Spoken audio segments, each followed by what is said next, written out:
누가복음 15장에는 그 세 편의 그 익숙한 비유가 기록되어 있는데 아주 유명한 그 이야기입니다. 세 편의 비유는 다 잃어버린 안타까움, 잃어버린 그 슬픔, 그리고 다시 찾은 그 기쁨을 생생하게 우리에게 전해주고 있습니다. 우리가 인생을 살아가면서 겪어야 되는 가장 큰 슬픔 중에 하나가 잃어버린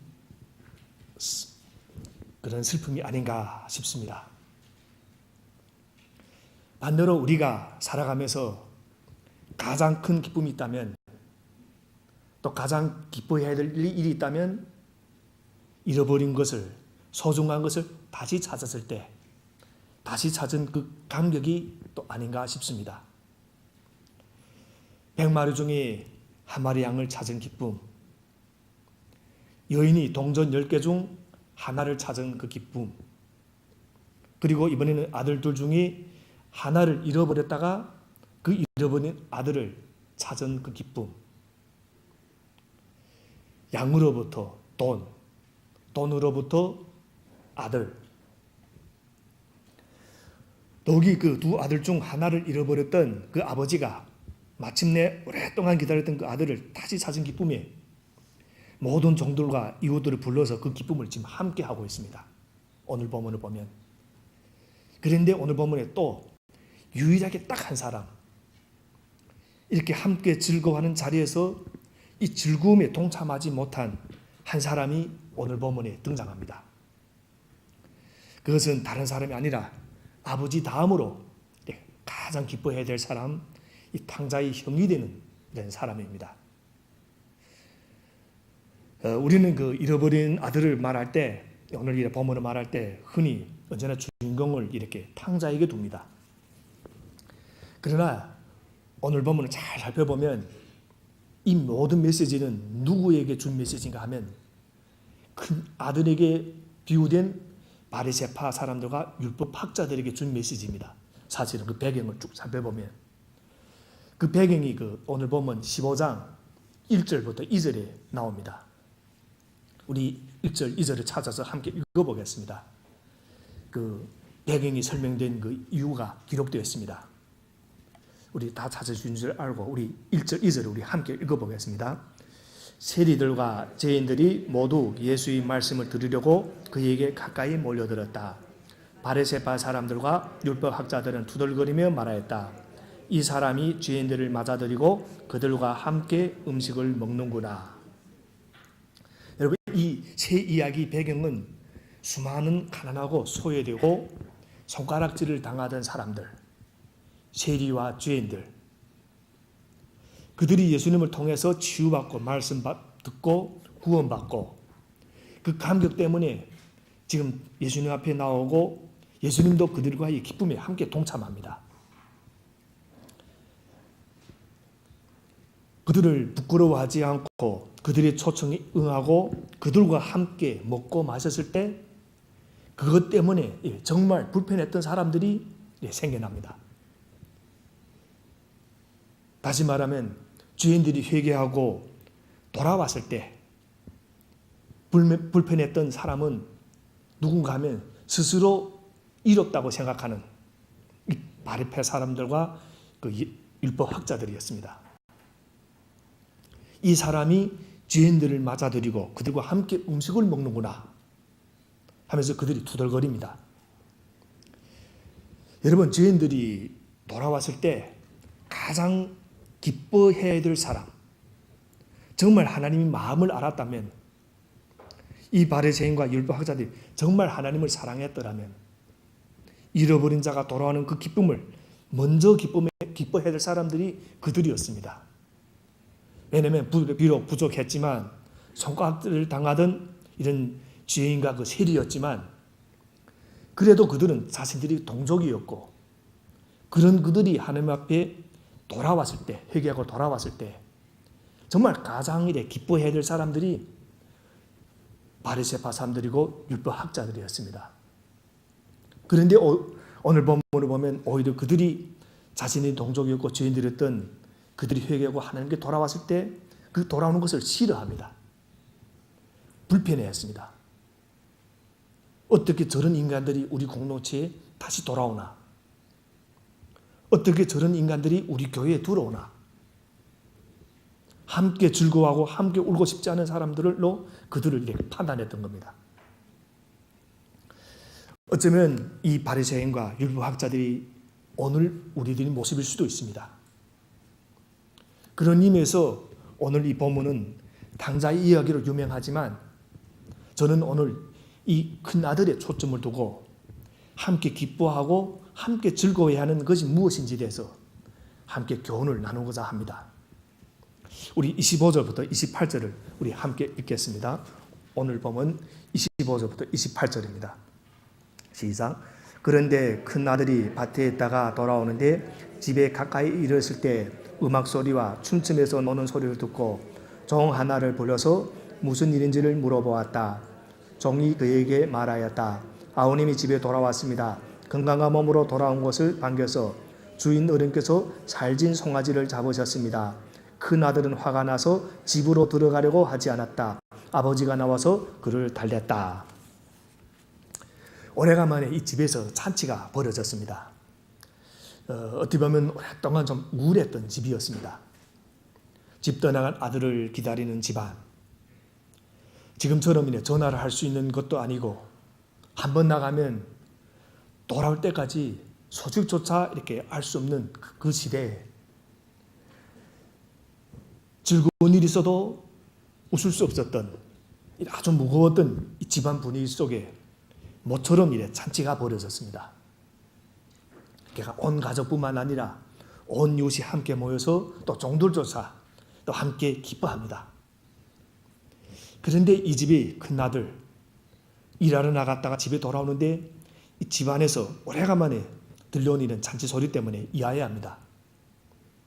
우리 집에 무슨 일이 있길래 이렇게 잔치가 있나? 그래서 종을 불러서 물어봤더니 종이 기쁨으로 말합니다. 동생이 돌아왔습니다. 건강하게 무사하게 돌아왔습니다. 그래서 당신의 아버지가 기뻐서 이렇게 잔치를 베풀었습니다. 여러분, 이 종들도 지금 기뻐하는 겁니다. 그래서 상황이 여기까지 오면 정상적인 반응은 동생을 만나러 인차, 오래간만에 만나는 동생이니까 인차 집안에 들어가는 것이 어쩌면 정상적인 반응입니다. 무엇보다도 이 아버지 마음을 알았다면 아버지가 얼마나 기뻐했을까. 오랫동안 매일매일 눈물 흘리면서 바깥에서 그 기다렸던 그 아버지 마음, 동생이 돌아온 것 때문에 얼마나 기뻐하실까. 이런 것을 생각하면서 나를 낳아 들어가야 할 그 형이 이제 집안에 안 들어가고 오히려 화를 냅니다. 그런데 오늘 본문을 보면 이 큰 아들이 아주 못된 아들이고 나쁜 아들인가 하면 그렇지 않습니다. 아주 성실한 아들이고 모범적인 아들입니다. 동네 사람들 아마 이렇게 생각했을 겁니다. 이렇게 칭찬했을 겁니다. 저 집 둘째 아들은 망나니인데 큰 아들은 참 좋은 아들이고 성실하고 효도하는 아들이다. 그래서 25절을 보면 이 큰 아들은 아버지가 잔치를 베풀 때 무슨 일을 했는가 하면 밖에서 일을 하고 있었다 하는 기록이 있습니다. 일을 하고 있었다. 최선을 다하고 있었고 어디를 놀러 다니는 것이 아닙니다. 일을 하고 있었다. 그래서 좋은 의미에서 얼마나 성실하고 모범적인 이런 아들인 겁니다. 그런데 나쁜 아들도 못된 아들도 아닌데 동생이 돌아왔을 때 모든 사람이 기뻐할 때 기쁨에 참여하고 함께 즐거워하기보다는 오히려 지금 화를 내고 있는 것입니다. 여러분, 왜 화를 내고 있는가? 사실 이 큰아들의 심정을 어느 정도 이해는 할 수 있습니다. 아버지 재산을 다 탕진하고 돌아왔을 때 야단 맞고 그렇게 돼야 되는데 오히려 이렇게 환영하고 축복하고 그리고 잔치를 벌이는 그 아버지가 아마 못마땅했을 겁니다. 그래서 계속해서 나오는 29절 30절 말씀을 보면 이 큰아들의 불만은 동생에 대한 불만보다는 그 아버지에 대한 불만이 더 표현됩니다. 우리 29절을 우리 함께 읽겠습니다. 이 원망의 뿌리가 누구를 향하고 있는지 29절입니다. 나는 이렇게 여러 해를 두고 아버지를 섬기고 있고 아버지 명령을 한 번도 어긴 일이 없는데 나에게는 친구들과 함께 즐기라고 염소새끼 한 마리도 주신 일이 없습니다. 동생보다는 이 아버지 때문에 더 화가 나 있는 겁니다. 내가 아버지를 어떻게 섬겼습니까? 한 번도 아버지 말을 어긴 적이 없지 않습니까? 그리고 내 인생을 한 번도 즐긴 적이 없습니다. 내 친구들을 데려다가 염소새끼 한 마리 잡아달라고 하지 않았고 아버지도 주동적으로 나에게 주신 적도 없고 그런데 이렇게 집안을 망신시키고 아버지 세상을 기생과 함께 탕진하고 돌아온 그 동생이 무엇이 그렇게 즐겁다고 그와 함께 잔치를 베풀어 주는가? 이 아버지에 대한 이 불만인 겁니다. 그런데 이 불만은 사실은 우리 태초부터 우리 그 죄의 본성입니다. 그 선악과를 따먹었을 때 이 아담도 하와도 한결같이 사실은 하나님을 원망합니다. 그 아담을 향해서 하나님이 네가 먹었느냐 하나님이 질문합니다. 그럴 때 이 아담이 대답이 있습니다. 하나님께서 저와 함께 살라고 짝지어 주신 저 여자 때문에. 그냥 그저 하와가 저 여자가 먹으라고 했으니까 먹었습니다 하면 되는데 그 앞에다가 딱 했습니다. 하나님이 주신 여자. 이게 하나님이 주신 여자. 이걸 강조하는 겁니다. 사실은 우리 모든 불평불만이 우리에게 교회 생활하면서 거슬러 올라가 보면 이 하나님에 대한 원망이 많습니다. 오늘 본문에서도 이 동생에 대한 원망보다는 아버지에 대한 원망이 더 컸던 그 큰아들인 겁니다. 그럼 이 큰아들은 왜서 이런 잘못된 원망을 가지게 되었는가? 문제가 어디에 있는가? 사실은 오해였습니다. 우리 31절을 우리 함께 읽겠습니다. 그 오해가 나옵니다. 31절입니다. 아버지가 그에게 말하였다. 얘야, 너는 늘 나와 함께 있으니 내가 가진 모든 것은 다 내 것이다. 이 말씀에 그 큰아들의 오해가 있습니다. 여러분, 이 큰아들의 문제는 사실은 스스로가 아버지와 자기에 대한 이 잘못된 생각을 가지고 있었던 겁니다. 어떤 생각인가 하면 지금 이 큰아들은 아들의 신분으로 아버지와 함께 살고 있지 않습니다. 지금 어떻게 살고 있나? 스스로 종으로 이 아버지와 함께 살고 있고 그래 아버지가 그 시키는 일을 열심히 합니다. 지금 자기 신분은 아들인데 종으로 살고 있는 겁니다. 그리고 그는 즐거움으로 일한 적이 없습니다. 나에게는 친구들과 함께 즐기라고 염소새끼 한 마리도 주신 일이 없다. 사실은 즐기려면 친구들 불러서 즐기면 되는 겁니다. 그런데 모범생처럼 하느라고 이런 것들을 아버지한테 한 번도 욕을 해본 적이 없는 겁니다. 그리고 언제 아버지가 줄 것이라고 기다렸던 겁니다. 그래서 이제 와서 자신이 즐기지 못한 것 모든 것이 아버지 책임이라고 아버지한테 모든 것이 떠맡기는 겁니다. 그래서 그에게 아버지가 뭐라고 합니까? 나는 늘 너와 함께 있지 않느냐? 너와 나 사이는 아버지와 아들 사이다. 너는 내 아들이고 내가 너와 함께 있다. 사실 여기에 우리 인생의 가장 큰 행복이 나옵니다. 하나님의 사랑을 경험하고 그 하나님 아버지와 함께 있는 것. 이 하나님 아버지와 함께 있는 것, 이것이 우리 가장 큰 행복인 겁니다. 이러면 우리 그 천국, 우리 교회 오면 천국이라 이런 말을 합니다. 천국. 근데 여러분 천국을 복잡하게 생각하지 마십시오. 요한계시록 그 22장을 보면 이 천국에는 매일같이 하나님 아버지 얼굴을 뵈면서 예배하며 사는 곳이라 그 정의를 내립니다. 요한계시록 22장 3절 4절을 보면 하나님과 어린 양의 보좌가 도성 안에 있고 그의 종들이 그를 예배하며 하나님이 얼굴을 뵐 것입니다. 그들이 이마에는 그의 이름이 적혀 있고, 그러니까 우리 인간이 그 범죄 이전처럼 하나님이 산책하시면 하나님 앞에 나가서 인사도 하고 하나님 잘 있었습니까? 이런 인사도 할 수 있고 또 하나님 이름을 부르면 이렇게 그 풀리프로 몸을 가리지 않고 뭐 부끄럼 없이 예 하고 하나님 앞에 나갈 수 있는 것 이것이 천국인 겁니다. 그래서 우리 축복 중의 축복은 임마누엘의 축복이다. 하나님 아버지와 함께하는 축복. 오늘 아버지가 큰 아들을 향해서 말하는 겁니다. 얘야 너는 늘 나와 함께 있으니 내가 가진 모든 것은 다 내 것이다. 너는 왜 종으로 사는가? 내 아들인데. 이것보다 더 큰 축복이 없는 것입니다. 여러분 그 31절에 나오는 얘야 그리고 일본어 성경에 보는 꼬요 이 부름 속에는 그 아버지 그 마음을 모르는 그 아들을 향한 그 안타까운 마음이 담겨 있습니다. 탕자도 사랑했던 아버지가 집에서 성실하게 일했던 그 큰 아들을 사랑하지 않을 리가 없는 것입니다.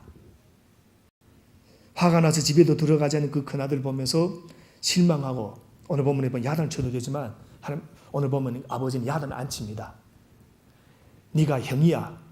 동생이 살아 돌아왔는데 네가 그까지 돈 때문에 이렇게 나를 오해하고 동생을 받아두지 않는가. 이렇게 야단 칠 수도 있습니다.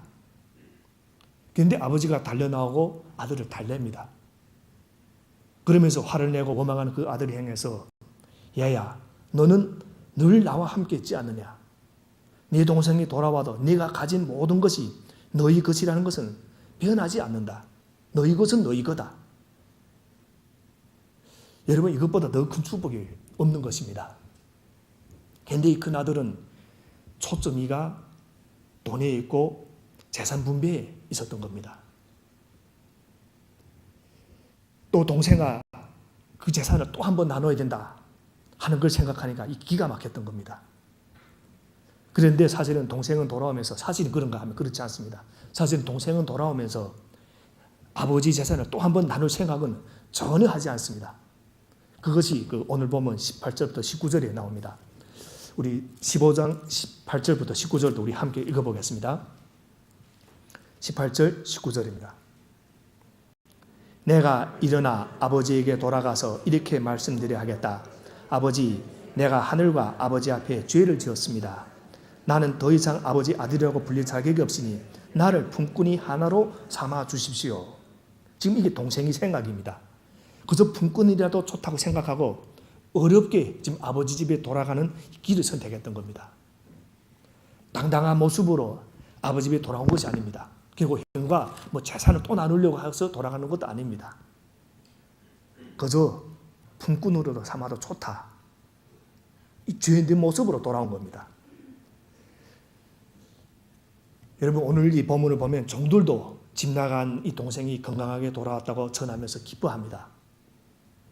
그런데 이 큰 아들이 자기와 어릴 적부터 한 어머니 젖을 먹고 자랐고 함께 자라면서 좋은 추억도 있을 법한데 동생이 이제 돌아와서 아버지 재산을 또 축낼 것을 생각하니까 이게 화가 났던 겁니다. 아버지와 함께하는 기쁨이 이 형에게는 없었던 겁니다. 그저 오직 아버지 환심을 사려고 종처럼 일을 했습니다. 열심히 일했습니다. 성실하게. 아버지로부터 동생으로부터 그리고 함께 기뻐하고 함께 즐거워하는 이 공동체로부터 스스로를 왕따시켰던 겁니다. 여러분 함께 즐거워 함께 기뻐하는 이것이 오늘 이 자리에서 멀리 느껴지고 나와는 상관없는 것으로 느껴지는 이런 마음들이 있습니까? 그러면 여러분들이 스스로를 왕따시켰을 가능성이 있습니다. 건강하게 함께 더불어 사는 것, 어려운 때를 함께 살아가는 이런 동반적인 이런 마음이 없고 다른 사람의 기쁨, 다른 사람의 즐거움, 다른 사람의 행복은 나의 불행이다. 다른 사람의 기쁨을 나의 고통으로 생각하니까 우리 인생은 언제나 불평과 불만으로 행복을 누릴 수가 없고 갈등만 가득한 겁니다. 여러분, 내게 일어난 일만 가지고 기뻐하고 즐거워한다면 우리는 항상 기뻐할 일이 그렇게 많지 못합니다. 사실은 내게 일어난 일만. 그러나 우리가 이 자리에 있는 80명 되는 분 한 분 한 분을 생각하면서 오늘 저분이 기뻐하는 일이 생겼다 이렇게 생각하면 우리 기쁨은 매일같이 일어나고 매 시간마다 일어날 수 있습니다. 여러분, 오늘도 내가 외로운가? 왜 나만 이런 대우를 받는가? 왜 나만 알아주지 않는가? 왜 나만 소외당하고 있는가? 한번 잘 생각해 보시기 바랍니다. 정말로 소외시킨 사람은 우리 자신일 수 있습니다. 다른 사람이 아니라 오늘 본문에서 큰아들을 소외시키고 잔치에 참가해서 즐겁게 놀지 못하게 한 사람은 아무도 없습니다. 종들도 들어오라. 지금 그런데 큰아들은 스스로가 집 밖에서 집 안으로 지금 안 들어가는 겁니다. 스스로가 자기를 아버지와 동생과 모든 이웃으로부터 왕따를 시킨 것입니다. 여러분, 아버지와 함께 있는 것, 내가 가진 모든 것이 다 너희 것이다. 것이 아니냐. 사실 이보다 더 큰 사랑이 없는 것입니다. 나는 너와 함께 한다. 그리고 나의 모든 것이 다 너희 것이다. 우리가 외로울 때, 우리가 힘들 때, 우리가 정말 아파할 때 사실은 주님은 우리와 더 가까이 계십니다. 그런데 내가 회피라는 겁니다. 모든 사람이 떠나도 절대로 우리를 버리지 않는 분, 더 가까이 계시는 분이 바로 우리 그 하나님이신 겁니다. 내가 너와 함께 있지 않느냐.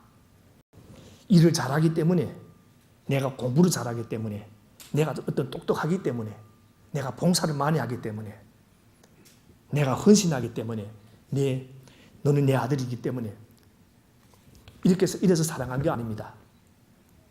이 아버지의 이 마음을 몰랐기 때문에, 너는 내 아들이기 때문에 사랑한 겁니다. 이 아버지의 마음을 몰랐기 때문에 사실 이 큰아들은 이 집안에 있었지만, 아버지 떠나지 않고 있었지만 잃어버린 아들이었고, 함께 기뻐하고 함께 올 수 있는 이 공동체에서 지금 스스로를 위로하고 있었던 겁니다. 사실 우리가 교회를 다니면서 이런 말을 자주 듣습니다. 교회에 가면 인간관계가 참 어렵다. 인간관계가 어렵다. 그런데 잘 생각해 보면 이 어려운 인간관계 문제는 어려운 건 우리 인간관계가 아닙니다. 우리가 이 근본 문제가 어디 있는가 하면 하나님을 진정으로 사랑하지 않는데 우리 모든 문제가 있습니다. 사실은 우리 목사들도 전 잘합니다. 이거 내가 목사들이 외로움을 잘 탑니다. 고독하기도 하고. 그런데 사실은 어느 때 고독을 느끼고 외로움을 느끼는가 하면 이 하나님 관계가 문제 생겼을 때, 이 기도가 다 부족하고 이 문제 생겼을 때 외로워합니다. 그리고 자꾸 사람 보게 되고. 그래서 우리 근본 문제는 하나님을 진정으로 사랑하지 않는데, 그러니까 하나님을 기뻐하지 않는 겁니다. 그리고 그 하나님이 사랑 안에 머물지 않기 때문에 우리는 사실은 끊임없는 이런 갈등과 외로움 속에 있는 것입니다. 얼마 전에 어떤 분이 저한테 카톡으로 메일을 보내주신 시가 하나 있습니다. 그 시를 제가 소개하겠습니다. 아마 여러분도 들어봤던 시일지 모르겠지만, 시인 나태주라는 그런 기도라는 이런 시입니다. 이런 시입니다. 내가 외로운 사람이라면 나보다 더 외로운 사람을 생각하게 하여 주시옵소서. 내가 추운 사람이라면 나보다 더 추운 사람을 생각하게 하옵소서. 내가 가난한 사람이라면 나보다 더 가난한 사람을 생각하게 하옵소서. 더욱이나 내가 비천한 사람이라면 나보다 더 비천한 사람을 생각하게 하옵소서. 그래야 때때로 스스로 묻고 스스로 대답하게 하여 주옵소서. 나는 지금 어디에 와 있는가? 나는 지금 어디로 향해 가고 있는가? 나는 지금 무엇을 보고 있는가? 무엇을 보고 있는가? 정말 하나님을 사랑하는 사람은, 성령의 인도하심을 받는 사람은 내 외로움을 달랠 수 있는 그 자리가 아니라 나보다 더 외로운 사람을 찾아갑니다. 내 가난을 도와줄 수 있는 돈 많은 사람을 찾아가는 것이 아니라 나보다 더 가난한 사람을 찾아가는 겁니다. 내 비참한 처지를 하소연할 수 있는 그런 자리가 아니라 나보다 더 비참한 사람을 찾아가서 그 비참함에 동참하는 사람입니다. 이것이 진정한 하나님의 사람이고 진정한 그리스도인이고 그 가운데서 우리가 진정한 치유를 경험하는 겁니다. 내 외로움을 아무리 말해봐서 그것이 외로움이 달래지는 건 아닙니다. 그러나 내가 그 외로움을 가지고 남을 내보다 더 외로운 사람을 찾아갈 때 그와 그 외로움을 들어줄 때 나의 마음속에는 이 외로움이 치유를 받는 겁니다. 스스로 내가 이로운 사람이다. 나는 저들보다 더 성숙한 사람이다. 나는 저들보다 더 신실한 사람이다. 내가 더 하나님 앞에 헌신했다. 여러분 이런 마음을 가지고 있으면 언제나 형제를 판단하고 비판하고 정죄합니다. 외로운 사람, 정말 세상에 슬픔이 있는 사람들이 교회에 기대고 소망을 가지고 찾아왔는데 자기를 바라보는 사람들의 눈초리가 세상 사람 못지않게 싸늘할 때, 냉담할 때 그들은 오히려 더 큰 실망을 가지고 상처를 가지고 교회를 떠나갑니다. 우리가 정말 함께 즐거워 함께 울기 위해서는 이 오늘 보면 아버지 마음을 가져야 되는 것입니다. 아버지 마음이 가장 잘 표현된 구절이 오늘 보면 32절에 나옵니다. 오늘 보면 32절을 읽고 말씀을 좀 정리하고 마치겠습니다. 32절입니다. 그런데 너희 이 아우는 죽었다가 살아났고 내가 잃었다가 되찾았으니 즐기며 기뻐하는 것이 마땅하다. 잃었다가 되찾았으니 즐기며 기뻐하는 것이 마땅하다. 여러분 함께 즐거워하고 함께 울기 위해서 가장 건강한 우리 영혼의 상태는 잃어버린 영혼에 대한 나의 마음을 한번 보시면 압니다. 우리 영혼이 건강한가? 나의 마음속에 구원받지 못한 영혼에 대한 불쌍한 마음이 있는가? 나의 마음속에 잃어버린 영혼에 대한 불쌍한 마음이 있는가? 잃어버린 영혼을 향한 관심, 잃어버린 자에 대한 관심, 그것이 함께 즐거워하고 함께 올 수 있는 이 건강한 그 영혼이 그 상태인 겁니다. 이 건강한 영혼 상태를 유지하기 위해서 또 우리가 끊임없이 해야 될 일이 있습니다. 또 훈련해야 될 일이 있습니다. 그 훈련이 바로 무엇인가? 하나님 아버지에 대한 신뢰. 하나님 아버지는 나와 함께 하신다. 하나님 아버지는 나를 사랑한다. 그러니까 내가 탕자였을 때 내가 믿음 생활을 잘하지 못하고 주일 예배도 온전히 지키지 못할 때 그럴 때도 아버지는 내가 돌아오기를 기다린다. 이 신뢰가 있어야 됩니다. 하나님 아버지 내가 이렇게 잘못하고 있으니까 나는 어서는 하나님 아버지 나를 버렸을 거야. 이런 생각이 아니라 나를 기다리고 있다. 이것을 신뢰. 그리고 믿음 생활을 하면서도 하나님이 나를 사랑하는지 이렇게 느끼지 못할 때 그러니까 우리 신앙생활 할 때도 이렇습니다. 어떨 때는 변화가 있습니다. 뭐 다 잘 되는 것 같은데 아무 느낌이 없을 때 이럴 때도 하나님은 항상 나를 사랑하고 나와 함께 하시는 하나님이다. 이 하나님에 대한 신뢰. 그래서 우리가 이렇게 하나님 아버지에 대한 신뢰를 가질 때 우리는 함께 즐거워하고 함께 우는 이런 공동체의 그 일원이 될 수 있는 것입니다. 그리고 무엇보다도 우리가 늘 이래 감사해야 합니다. 오늘 하나님도 이렇게 말씀합니다. 내가 가진 모든 것은 다 네 것이다.